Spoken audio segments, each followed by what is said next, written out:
Viva Voz, com Vera Magalhães.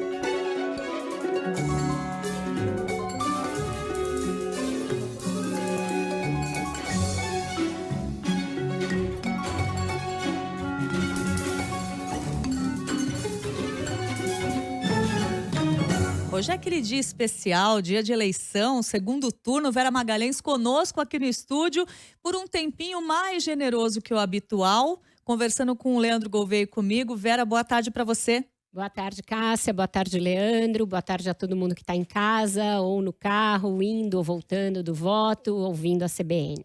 Boa tarde, Vera. Vera, eu queria começar te perguntando o seguinte: o que você avalia que ainda pode ser determinante em relação ao resultado destas eleições que a gente tem hoje até às 5 da tarde? Cássia, Leandro, as últimas pesquisas mostraram um cenário bem apertado, né?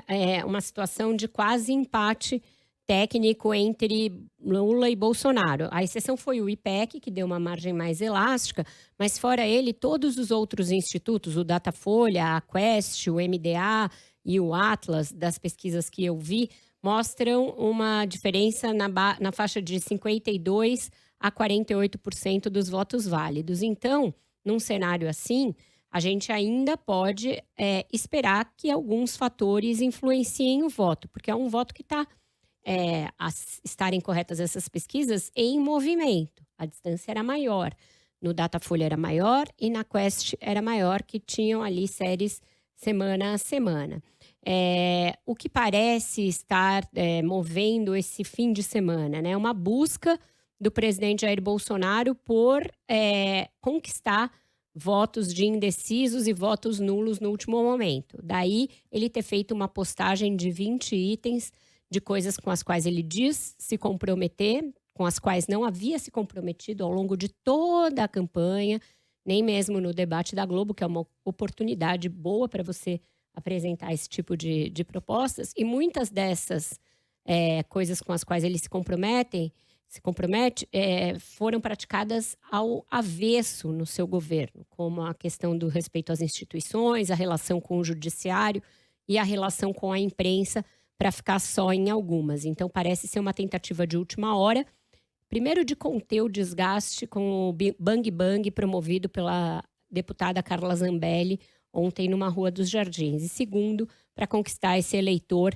que parece ainda estar em dúvida, que pode definir a eleição num cenário muito apertado, como o que mostram as pesquisas. Vamos falar desse bang-bang? Como é que você acha que isso pode interferir na eleição, se é que interfere?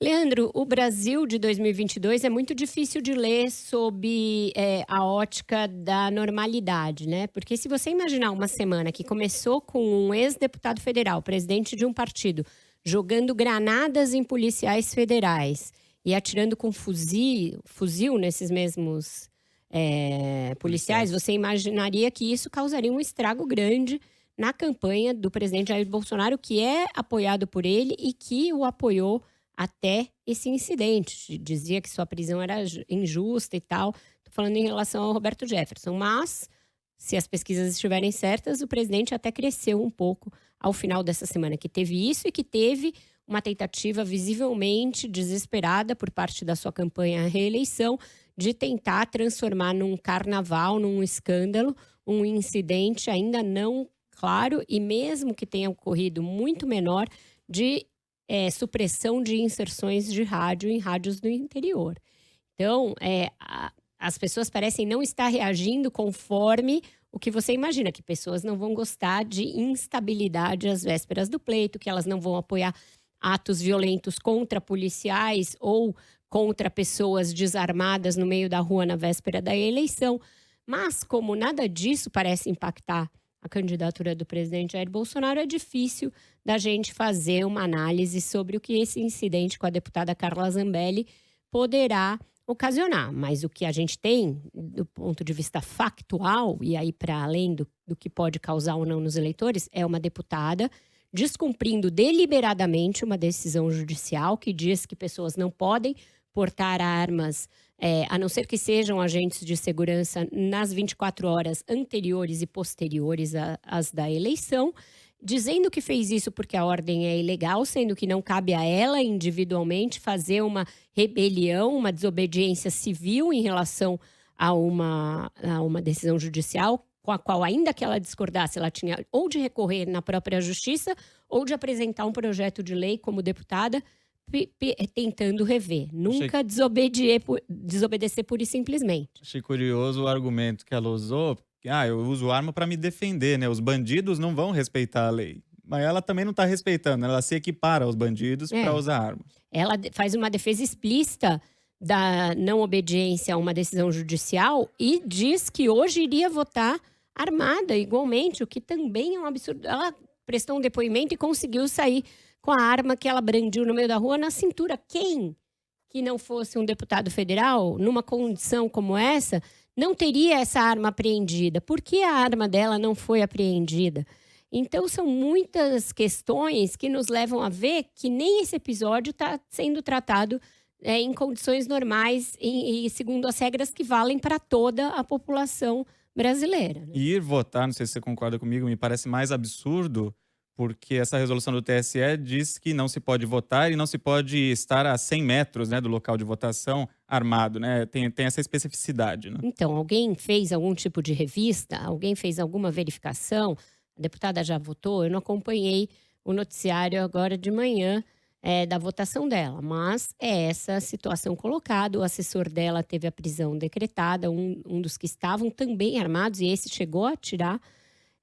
E não se sabe o que vai ser feito com ela. O Tribunal Superior Eleitoral instaurou um procedimento para investigar a atuação dela, mas a gente ainda não sabe que consequências isso vai ter, se ela vai ser presa ou não, depois que acabar a eleição, né? Respeitando uma outra decisão de que uma pessoa não pode ser presa a não ser em flagrante. No período ali eleitoral. Vamos ver como é que vai ser isso. O segurança chegou a ser preso em flagrante ontem à noite, né? Pagou fiança de um salário mínimo. Foi liberado. Ele atirou em direção ao chão, segundo o delegado, e por isso foi indiciado, né? Por disparo de arma de fogo. Ninguém ficou ferido, pelo menos. Bom, a gente vai continuar conversando com a Vera em instantes, antes você ficar com notícias da sua região. 1h16. Temos informação sobre a votação aqui em São Paulo, Natasha Mazaro. Oi, Cássia, eu falo aqui da Faculdade Oswaldo Cruz, na Barra Funda, zona oeste da capital paulista. Este que é o maior colégio eleitoral de São Paulo, onde mais de 20 mil eleitores votam. E o movimento por aqui está bem tranquilo, viu? Muitos eleitores chegando para votar, mas não há o registro de grandes filas nas sessões, como no primeiro turno. A atendente Jéssica Barbosa contou que ficou surpresa com a rapidez com que conseguiu votar hoje. Tinha corredor que a gente não conseguia nem andar direito. A gente veio, né, com criança, não conseguia nem passar com carrinho. Mas hoje estava completamente diferente. Diferente do primeiro turno, que estava bem lotado, tinha fila. Hoje, um minutinho, não tinha nem ninguém. Eu entrei, votei e já saí. E a gente vê que também a situação no trânsito aqui em torno da Faculdade Oswaldo Cruz, situação também bem tranquila em comparação ao primeiro turno. Aqui na rua Brigadeiro Galvão, no primeiro turno, foi até difícil conseguir chegar de carro. Hoje a gente não encontrou nenhuma dificuldade para conseguir chegar aqui. Lembrando que a votação é até às 5 horas da tarde e quem não votou no primeiro turno pode votar agora no segundo turno, mesmo que ainda não tenha justificado a ausência. Cássia. Muito obrigada, Natasha Mazaro, trazendo aí as informações sobre a votação aqui em São Paulo, que continua acontecendo neste dia de sol e calor. 30 graus de temperatura já temos, possibilidade de chuva para mais tarde, já temos muitas nuvens no céu, mas o sol continua brilhando. Você acredita, Leandro, que depois de todo esse sol a gente deve ter mudança de tempo amanhã? É já amanhã? Eu achei que era na quarta, que ia esfriar pra caramba. Entre amanhã e terça-feira já tem essa mudança, e na terça-feira já tem uma temperatura máxima bem mais baixa. A gente vai acompanhar isso em detalhes logo mais. CBN Brasil.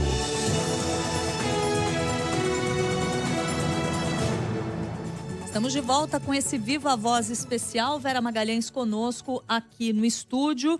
Vera, eleições que transcorrem com algumas tentativas de facilitar o acesso das pessoas às urnas, mas nem sempre isso está dando certo hoje, né? O caso, por exemplo, que a gente já falou aqui mais cedo, do que aconteceu em Belo Horizonte. Belo Horizonte estava com catracas livres, a exemplo do que acontece com o transporte coletivo em outras localidades brasileiras, mas apesar disso o metrô hoje estava cobrando tarifa, descumprindo aí essa decisão que tenta fazer com que a gente tenha menos abstenção hoje, né? Exatamente, Cássia. Lembrando que o transporte livre em Belo Horizonte só foi determinado por decisão judicial, porque o governador Romeu Zema resistiu o quanto pôde, e aí o descumprimento vem com uma justificativa esfarrapada de que a notificação só chegou às 10 da manhã de hoje, mas a gente noticiou isso aqui na CBN desde sexta-feira, então não tem nenhum tipo de justificativa plausível para isso. E outra tentativa de cerceamento do voto livre, essa, a meu ver, mais grave, está acontecendo por determinação da Polícia Rodoviária Federal. Os primeiros movimentos já se faziam sentir desde sexta e sábado, tanto é que saiu uma determinação do Tribunal Superior Eleitoral de que a Polícia Rodoviária Federal não podia realizar blitz e operações especiais destinadas a impedir ou a atrasar o transporte de eleitores, principalmente, e porque isso está acontecendo principalmente em zonas rurais, principalmente na região Nordeste. Então, é o uso escancarado da Polícia Rodoviária Federal, portanto, um instrumento do Estado brasileiro para tentar admoestar eleitores e impedi-los de exercer o seu direito constitucional ao voto. O diretor-geral da Polícia Rodoviária Federal, que está praticando isso e que vem sendo usada nos últimos anos como um braço armado do bolsonarismo, essa polícia, o delegado Silvanei Vasquez, fez uma postagem pedindo votos no presidente Jair Bolsonaro. Quando isso foi denunciado, foi publicado pela Folha de São Paulo, pelo nosso ex-colega aqui da CBN, César Feitosa, ele apagou os posts das suas redes sociais para não dar material para um processo que certamente será instaurado por crime eleitoral contra a Polícia Rodoviária Federal, porque são muitos os casos, estão proliferando casos na Paraíba, casos em outros estados, de uso dessas blitz para tentar atrasar ou impedir que eleitores cheguem aos seus locais de votação. Ele foi, inclusive, intimado a explicar essas operações que estão acontecendo à revelia do que o próprio TSE determinou. Isso é muito grave e isso está acontecendo com operações da Polícia Rodoviária Federal, mas está acontecendo também com operações que são realizadas por polícias estaduais. A gente teve mais cedo informação no Rio de Janeiro, aqui na CBN, de que dentro da cidade do Rio de Janeiro, muitas operações estão sendo realizadas em vias importantes, como a Avenida Brasil, e com isso as pessoas estão tendo dificuldade de chegar aos locais de votação. Também estamos recebendo mensagens de ouvintes. Então, já recebi mensagem de ouvinte aqui do litoral de São Paulo, falando de operações aí da Polícia Rodoviária Federal sendo realizadas. Então, as pessoas estão dentro de um ônibus, a polícia pede para as pessoas descerem do ônibus, tem aquela averiguação demorada e aí fica essa dificuldade para se chegar aos locais de votação. Leandro também recebeu mais cedo mensagens de outras localidades, né, Leandro? Também aqui o ouvinte que pediu, inclusive, para não ser identificado, da região de Salgueiro, Pernambuco, a mesma coisa. Estão fazendo blitz, colocam todos para fora dos ônibus para atrapalhar os eleitores a irem votar. E esse caso que motivou aí o pedido de explicações pelo ministro Alexandre de Moraes foi lá em Cuité, no interior da Paraíba. O prefeito da cidade, Charles Cristiano Inácio da Silva, é do Cidadania, do Partido Cidadania. Ele falou ao jornal O Globo que o povo da zona rural está intimidado e não está vindo votar. Muitas pessoas não vieram votar por medo de ter que passar pela blitz montada pela PRF na principal entrada da cidade. Estão na entrada com uma viatura e um reboque, fazendo ainda testes de bafômetro. Pois é, e a gente fica se perguntando, né? Como acreditar em promessas de cumprimento da Constituição e em promessas de apreço à democracia por parte do presidente da República quando a Polícia Rodoviária Federal do seu governo, comandada por um aliado que hoje determina essas blitz ao mesmo tempo em que pede voto explicitamente no presidente da República, como acreditar que essas promessas sejam sinceras? O que mais está disposto a fazer o presidente Jair Bolsonaro para se reeleger? Vamos só lembrar um pouquinho do que já foi feito. Aumento do Auxílio Brasil fora do prazo permitido todos os anos pela lei eleitoral para que se use gasto novo por parte de governos. Intervenção 1, 2, 3 vezes na direção da Petrobras, até trocar por uma direção que começou a alinhar sua política com o governo e determinou várias reduções do preço dos combustíveis no período eleitoral. Tunga no ICMS dos estados para propiciar essa redução do preço dos combustíveis. Aprovação de um criminoso empréstimo consignado no Auxílio Brasil, ou seja, você fazendo as pessoas se endividarem a juros altos dentro do dinheiro que elas não têm por renda, mas têm por justamente não terem renda suficiente para viver. Então, tudo isso é uso escancarado do Estado, seja na administração direta, seja nas suas autarquias e empresas públicas, em prol de um projeto de permanência do presidente da República no poder. Isso tudo sob um silêncio ao longo de todo o tempo do Ministério Público Eleitoral, por meio do doutor Augusto Aras, Procurador-Geral da República, que também comanda o MPF eleitoral. Então, esse quadro não é um quadro de igualdade de armas, não é um quadro em que candidatos têm a mesma possibilidade de buscar o voto do eleitor e nem que o eleitor tenha a possibilidade de exercer o seu voto sem ser coagido. Então, tudo isso é muito grave, vai ter de merecer, por parte das nossas instituições, um exame cauteloso, cuidadoso e responsável para que a gente blinde as nossas instituições, o Estado e a democracia do uso desta maneira das próximas vezes. E são blitz que fogem do padrão, né? A gente está comentando justamente porque a gente nunca viu, né, nesse nível, tantos números de operações no mesmo dia de eleição, né? Nem em dias normais, quanto mais em dia de eleição, que é um dia que não tem grande trânsito, é um domingo. Nada justifica isso, Leandro. É isso, Vera. E você tocou num outro ponto agora, que eu queria falar mais um pouco, que é essa questão da utilização da máquina, que foi algo que a gente viu de uma maneira, acho que não dá para dizer inédita, mas de uma maneira como a gente não via há muito tempo. Você citou aí uma série de iniciativas, dá para incluir também aquela questão do FGTS Futuro, né? O FGTS que as pessoas nem receberam para pagar prestações do Casa Verde e Amarela, que aliás é um programa que ficou meio encalhado, não está funcionando muito bem, e isso também foi aprovado recentemente, e é algo que fica até difícil para, digamos, a oposição em algumas dessas iniciativas se manifestar firmemente contra, porque algumas delas são extremamente populistas, e aí quando você se manifesta contrariamente a isso, parece que você está se manifestando contra a população, né? E é por isso que é importante o papel do Tribunal de Contas, da Controladoria Geral da União e do Ministério Público, acima de tudo, porque é ele o órgão que tem o dever constitucional, não é uma coisa que ele tem que fazer porque ele é bonzinho ou porque a consciência do ocupante da PGR mandou.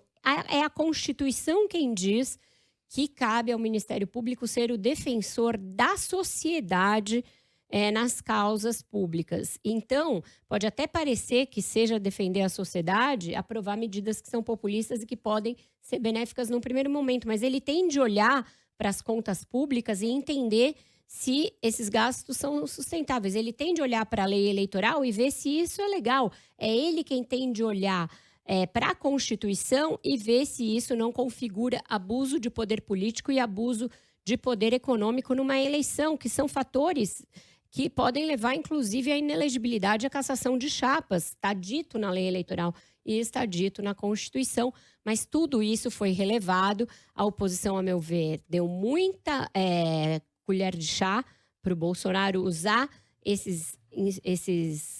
todos esses mecanismos como bem entendeu. Ela caiu numa armadilha, que é uma armadilha retórica e narrativa, essa que você falou, de, olha, se votar contra, são contra os pobres.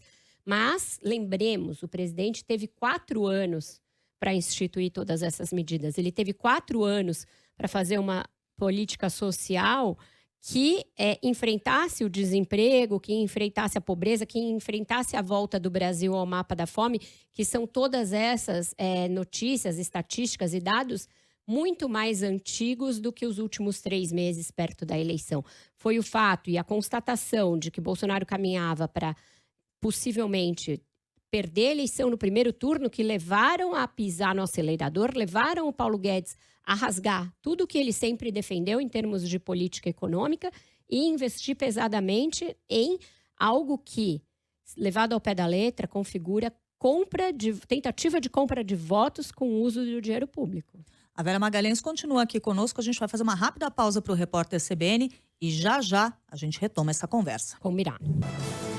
1h33, de volta com Viva Voz Especial. Vera Magalhães conosco aqui no estúdio, conversando com o Leandro Gouveia e comigo.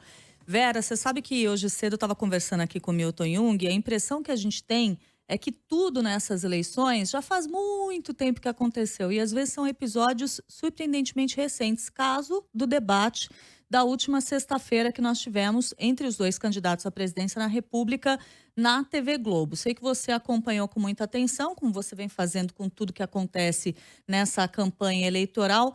Conta pra gente as suas impressões e se o debate ou o que foi dito nele pode, de alguma maneira, impactar o resultado que a gente vai ter hoje.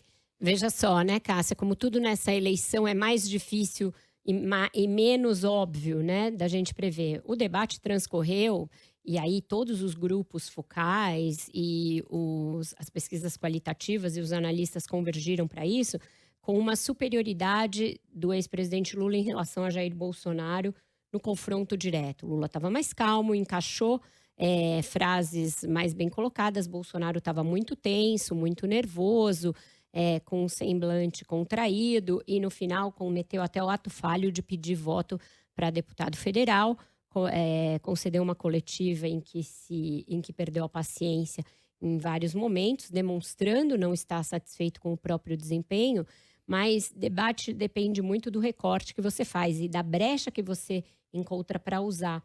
E o uso posterior do debate foi muito mais prejudicial ao Lula do que ao Bolsonaro, porque o que viralizou de tudo que a gente viu foi uma declaração do ex-presidente Lula sobre as MEIs, né, que são essas empresas de microempreendedores individuais, né, as pessoas jurídicas ali individuais, que foi usada pelos bolsonaristas para espalhar que Lula iria acabar com essa modalidade. É uma modalidade, inclusive, que foi criada no governo dele. Mas isso viralizou de tal maneira que o PT foi à justiça pedindo a retirada de postagens a esse respeito e se empenhou em usar as suas redes sociais para desmentir que Lula vai mexer nisso. Não se sabe se isso tem tempo para incendiar os grupos e para ser uma razão de voto. Como, por exemplo, aquela história do salário mínimo chegou a impactar negativamente a campanha do Bolsonaro.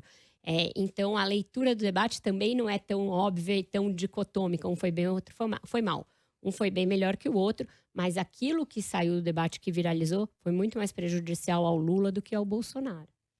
E o debate, na sua opinião, ele tem possibilidade, assim, de mudar voto? Porque o que me pareceu é que foi uma repetição de tudo que já tinha sido dito, né, até agora. É isso, Leandro. Eu acho que os debates, eles tinham essa grande importância de definição de voto num tempo em que a gente não tinha as redes sociais e os grupos de mensagens, os aplicativos, e que a comunicação era uma coisa feita por jornais, revistas, rádios e TV. Então, aí tinha um grande impacto, porque você não passava, como a gente passou os últimos meses, mergulhado nesse assunto, vendo os candidatos toda hora, vendo eles falar, seguindo nas redes, etc, etc. Hoje em dia, eu acho que funciona mais para isso, para que as campanhas produzam recortes que esses sim vão fazer o efeito ali nesse outro ambiente, nesse universo de formas de conectividade que as pessoas têm ao seu dispor hoje em dia, que não tinham, por exemplo, em 89, quando o debate certamente foi um definidor da vitória do Collor sobre o Lula, ou como em 98, aqui em São Paulo, quando o Covas claramente virou uma eleição em cima do Maluf, graças a um debate. Então, eu não acho que ele tem mais este poder, esse potencial, mas acaba sendo usado para formar narrativas que já estão em curso ou que ganham impulso a partir dele. Você tratou de um tema bem importante, Vera, que é essa questão, não sei se a gente pode chamar assim, uma espécie de estética desses cortes, desses recortes, nesse caso dos debates, né, que acabam sendo usados depois, e a gente viu isso acontecendo nos debates também de candidatos a governos de estados em vários estados brasileiros, determinados cortes sendo muito utilizados por uma campanha, por outra, às vezes para virar meme também, alguns muito engraçados. Agora, a gente pode esperar também que esse tipo de corte seja utilizado em diversas formas, inclusive, isso me preocupa um pouco, na totalização dos votos hoje, na apuração, já que a gente sabe que o que acontece no início da totalização não necessariamente vai refletir o resultado das urnas. Certamente a gente vai ver aqueles vídeos do momento em que a curva muda e etc. Aconteceu no primeiro turno. A depender de onde entrem os votos, né, de que região do país e em que momento, essas curvas elas oscilam e a gente vai assistir a esse tipo de questionamento, Cássia. Por isso que é importante o Tribunal de Contas da União ter publicado ontem um relatório final sobre a auditoria que ele realizou nas urnas eletrônicas no primeiro turno e que constatou a total transparência, a total correção do resultado do primeiro turno, coisa que, por exemplo, as Forças Armadas não fizeram até hoje, né? Elas também auditaram urnas numa quantidade bem menor que as do TCU, foram incluídas como entidade fiscalizadora pela Justiça Eleitoral a seu próprio pedido e por muita insistência e, ainda assim, se furtaram a trazer ao público e ao eleitorado as constatações que fizeram, agindo, portanto, de forma pouco transparente, absolutamente opaca e antidemocrática. Porque se você pede para fazer parte de uma fiscalização em nome da democracia, em nome da transparência, e você omite do eleitor as conclusões a que você chegou, para deixar para divulgá-las depois por conveniência do presidente da República, é um momento em que também elas, as Forças Armadas, estão atuando dentro desse grande aparato estatal que não está agindo como tem de agir, porque o Estado ele não é partidário, o Estado ele não é do governante de turno, o Estado é uma estrutura a serviço do país como um todo, de eleitores de todos os candidatos, e ele não pode ser tomado pela ideologia e pelo governante que está ali no poder naquele momento. E foi no pós-debate, repetindo um assunto que a gente até abordou com o Merval Pereira mais cedo, que a Renata Lopretti questionou Bolsonaro sobre uma declaração que ele já tinha dado de que quem tiver mais votos vai levar, né? Dando a entender que não vai questionar o resultado das urnas. Dá para acreditar nisso? Não dá, porque a cada momento o presidente diz uma coisa. Ele já deu uma declaração dizendo que vai aceitar o resultado das eleições se as eleições forem limpas. Já vai aceitar o resultado das eleições se as Forças Armadas disserem que a eleição foi limpa. Hoje, por exemplo, dia da eleição, dia do segundo turno, a gente tem um tweet bem preocupante de um general respeitado no Exército Brasileiro, que é o general Eduardo Vilas Boas, tecendo uma série de considerações a respeito do que ele considera que o Brasil vai deixar de ter em caso de vitória do ex-presidente Lula. A gente sabe que o general Vilas Boas não está mais na ativa, mas que ele tem um imenso prestígio dentro das Forças Armadas. Em 2018, ele foi um personagem-chave, porque às vésperas do julgamento do Supremo de um habeas corpus que poderia soltar o ex-presidente Lula, em junho, quando ele ainda poderia tentar ser candidato, o general Vilas Boas fez uma série de postagens dando a entender que o Exército poderia não aceitar determinados resultados por parte do Supremo Tribunal Federal.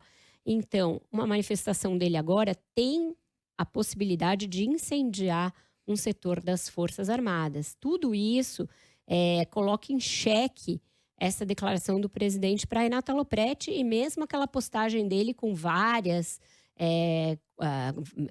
itens da democracia com os quais ele se compromete, porque a prática dele e a retórica dele ao longo de sua vida inteira, da sua vida parlamentar e do seu governo, não condizem com essa promessa de aceitação do resultado, seja ele qual for. Tem uma outra coisa que eu queria abordar com você, Vera, que é a questão do segundo turno nas eleições para o governo de alguns estados, né? Que nós tivemos em relação ao que foi apurado nas urnas no primeiro turno, uma mudança nas pesquisas mais recentes, quando a gente observa as intenções de voto. Então, para ficar num exemplo aqui, o que está acontecendo no Rio Grande do Sul. No primeiro turno, a gente teve o Onyx Lorenzoni se saindo melhor nas urnas, mas aí já nas pesquisas que começaram a ser feitas desde o início da campanha para o segundo turno, ele já apareceu caindo e agora está bem atrás do candidato Eduardo Leite. É claro, é pesquisa, e aqui eu fiz uma comparação de pesquisa com o resultado do primeiro turno, que não é a mesma coisa, mas a gente notou aí essa mudança em relação ao que foi apurado e em relação ao que está aparecendo de intenção de voto. Ou seja, quando a gente fala de primeiro para segundo turno, é um campo em que ainda tem possibilidade de mudanças importantes acontecerem e a gente está observando isso pelo menos nos levantamentos, nas pesquisas mais recentes que foram divulgadas para os estados, né? Sim, Cássia, sobretudo em estados em que você teve uma disputa não polarizada, né? Só entre dois candidatos. Então, o Rio Grande do Sul é um exemplo disso. Você teve um candidato do PT, o Preto, que quase empatou com o Eduardo Leite em termos de votos. Ficou ali cabeça a cabeça para ver quem iria para o segundo turno.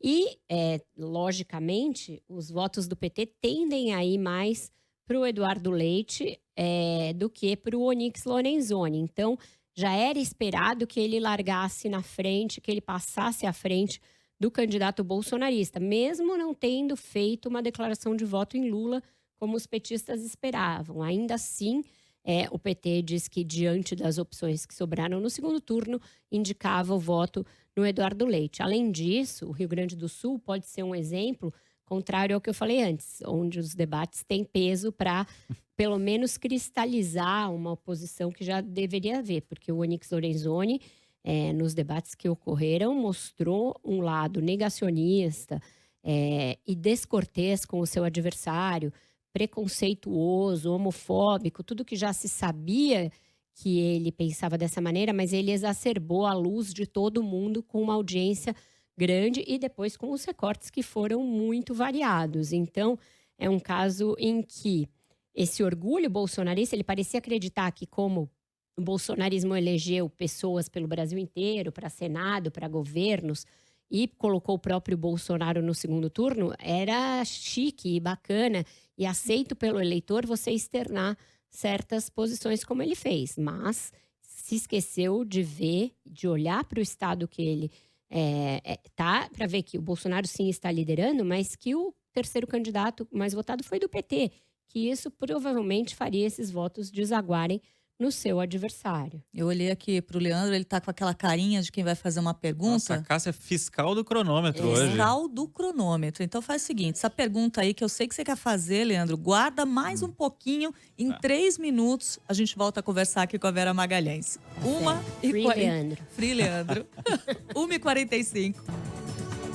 A gente de volta aqui no CBN Brasil com Vera Magalhães, no Viva Voz especial de segundo turno.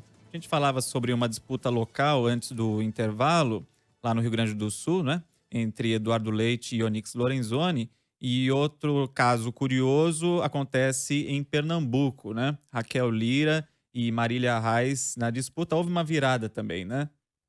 Houve uma virada também, Leandro, que já também não era impossível de imaginar, uma vez que a candidata Raquel Lira veio com uma força de chegada grande, motivada pela empatia do eleitor com uma tragédia pessoal que ela viveu no dia do primeiro turno, com a morte do seu marido, uma morte inesperada por um infarto, fez com que ela se ausentasse do dia da votação. Ela não chegou a votar em si mesma no primeiro turno e ela parou a campanha por pelo menos uma semana até a missa de 7º dia.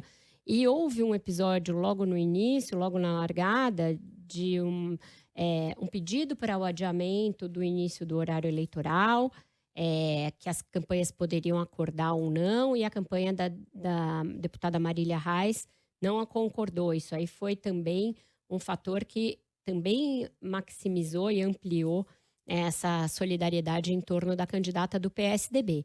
Lá, como no Rio Grande do Sul, ela evitou declarar voto para presidente. Ficou também neutra para ter voto e apoio dos bolsonaristas no estado. Então, ela conseguiu União Brasil, que tinha uma parte com o Bolsonaro no primeiro turno, conseguiu com isso o apoio da família Bezerra Coelho, que também está com o presidente Jair Bolsonaro, mas os adversários ficaram o tempo inteiro tentando ligá-la a Bolsonaro e ela se esquivando dessa ligação. Teve também um episódio que viralizou num comício dela, em que ela se abaixa para falar com o eleitor e ele cola um adesivo do Bolsonaro aqui no braço dela. E os aliados da deputada Marília Reis foram para as redes sociais dizer: olha só, ela fingiu que não era Bolsonaro, mas está com um adesivo. Quando dá para ver claramente que foi uma pessoa de amarelo que pregou. Então, todos esses fatores da campanha lá, e Pernambuco, assim como o Rio Grande do Sul, é um estado altamente politizado, tudo isso influenciou para galvanizar essa vantagem dela em relação a Marília Reis. A gente já tinha tido um fator muito relevante no primeiro turno de Pernambuco, que era a saída de cena do PSB, depois de um longo governo lá com Eduardo Campos, depois com Paulo Câmara, e eles também governam a Prefeitura do Recife a tempo equivalente, e agora a família Reis, nos seus 2 ramos, podendo perder a hegemonia política em Pernambuco. Isso é um fato bastante relevante. E eu disse virada porque no primeiro turno a Marília Reis estava na frente, e as pesquisas indicam que Raquel Lira está na frente agora, a gente precisa aguardar as urnas. As pesquisas mostram uma vantagem tranquila, por isso dá para a gente fazer essa análise falando em virada. E é para o nosso ouvinte que se assustou com as pesquisas, e a gente debateu isso ao longo do segundo turno, tem um histórico de que as pesquisas de segundo turno são mais precisas do que as de primeiro turno, e elas mostram com mais acuidade o que vai acontecer nas urnas.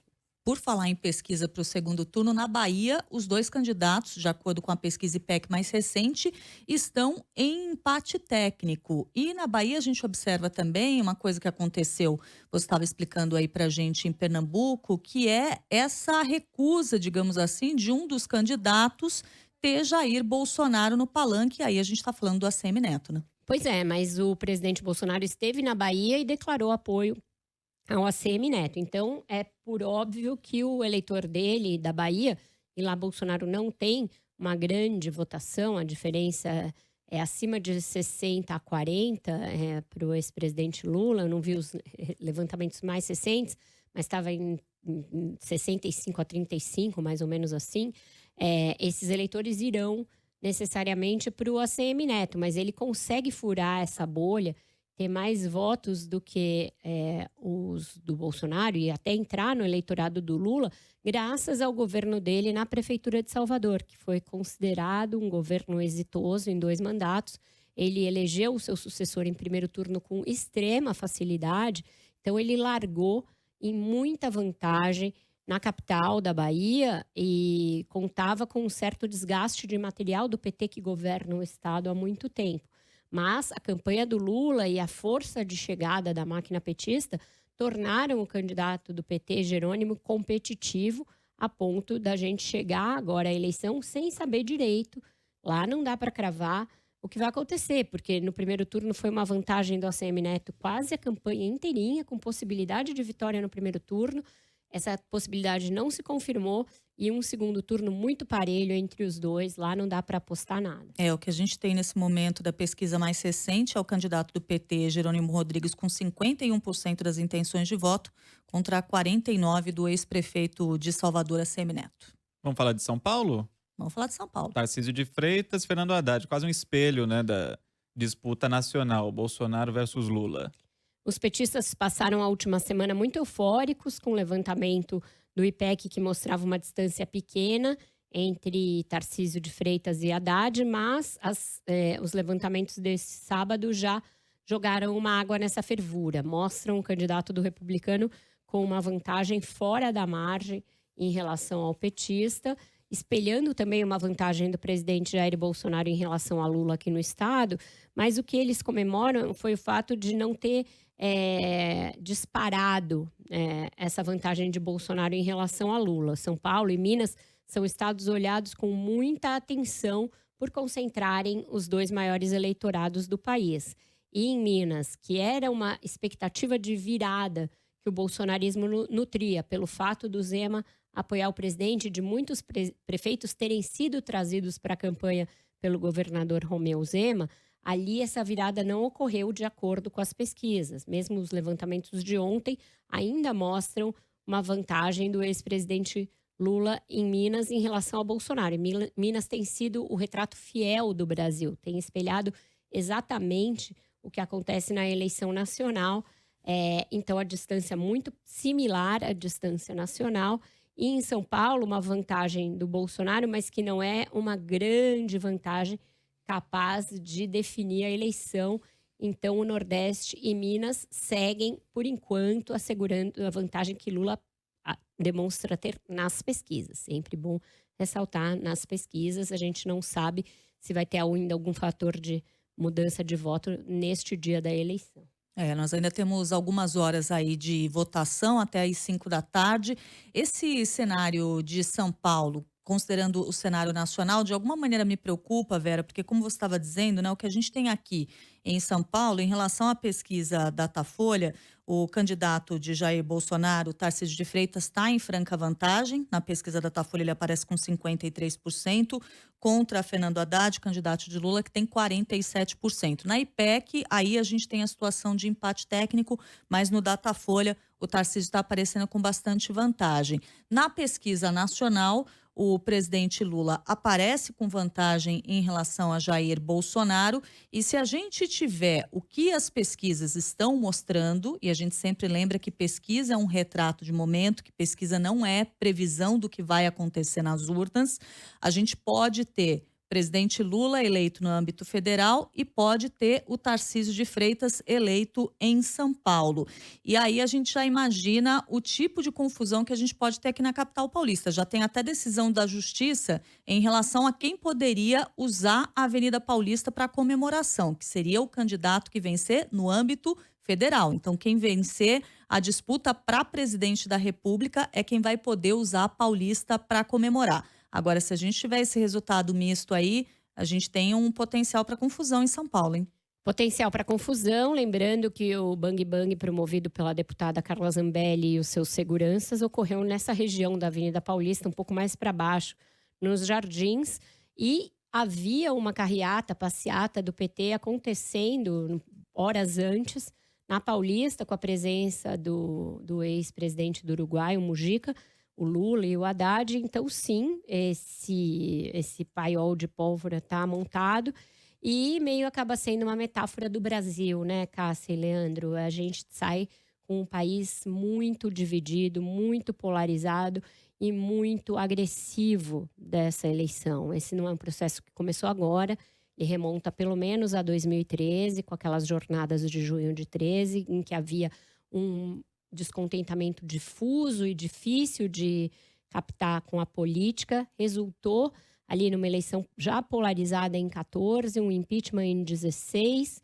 e a eleição de Bolsonaro em 18. Então, a gente vem numa evolução desse processo de amplificação das diferenças e de polarização política agressiva dentro da sociedade brasileira. Qualquer um dos dois que vença para presidente não será uma tarefa fácil pacificar o país, e a gente tem dúvida mesmo de se vão tentar pacificar o país ou vão investir mais nessa cisânia e mais nessa divisão. Acho que o Bolsonaro, com algumas sinalizações que fez e com o apoio que ele vai ter que fazer sem muito esforço, o que ele vai conseguir ter no Congresso sem fazer muito esforço, ele pode investir em pautas que ampliam essa divisão. Então, pautas que tragam mais armas, pautas que signifiquem exploração mineral na região amazônica, que ele já defendeu e para o que existem projetos colocados no Congresso, e pautas de enquadrar o judiciário, como ele disse que pretende fazer. Então, todos esses são projetos que eu estou tirando da minha cabeça. São projetos que já existem no Congresso, um Congresso amplamente favorável ao presidente Jair Bolsonaro. Em caso de vitória do ex-presidente Lula, ele terá de compor uma maioria. Ele não tem uma maioria evidente no atual parlamento. Daí porque talvez a frente que ele construiu para a campanha tenha de permanecer para o governo, sob pena dele não conseguir maioria e não conseguir governabilidade com um país assim tão dividido. Então, Todo mundo fala, a gente vota nele e vai governar com o PT raiz. Não acredito que ele vá ter como fazer isso, dando as costas para essa frente que o elegeu, para o seu vice Geraldo Alckmin, para Simone Tebet, para Marina Silva. Ele vai precisar manter essas pessoas no seu entorno até para ter uma governabilidade no Congresso. Então, acho que esse é o cenário, uma divisão muito grande, muito intensa e muito nefasta da sociedade brasileira, atingindo as famílias. Então, nosso pedido aí para quem nos ouve, paz, tranquilidade nesse domingo. Se você já votou, vá para sua casa fazer seu churrasquinho. Se você vai votar, vá tranquilo. E se você pretende comemorar a vitória do seu candidato aqui, ali, em qualquer lugar, vá na paz, não vá armado e não vá disposto a impor a sua posição para o seu vizinho, para outra pessoa que vai estar na rua, porque isso não é coisa de país democrático. Aí um recado importantíssimo para a gente finalizar essa nossa conversa com a Vera Magalhães. E alguns desses temas que a Vera abordou, eles apareceram também de forma muito bem explicada no podcast 2+1 dessa semana, com a deputada Tabata Amaral. Vera Magalhães e o Carlos Andreasa conversaram com ela, ouvi ontem, gostei muito. Vera, agradeço demais a sua participação aqui no CBN Brasil, nessa versão alongada, muito importante num dia como hoje. Brigadíssima. Para mim é sempre um prazer conversar com vocês, um ótimo programa, um ótimo estúdio CBN, que eu já estou vendo a Tati e o Fernando Andrade chegando aqui para ocupar este estúdio. Até mais, pessoal. Bom voto, votem com paz e nada de violência na rua. Até a próxima. Leandro, até a próxima. Muito obrigada por ter participado dessa edição do CBN Brasil especial. Eu que agradeço. Vamos ao voto agora, né? Minha vez. Estou liberado. Leandro agora está livre. Nós tivemos a produção da Letícia Valente e os trabalhos técnicos da Débora Gonçalves. Apresentação: Cássia Godoy e Leandro Gouveia.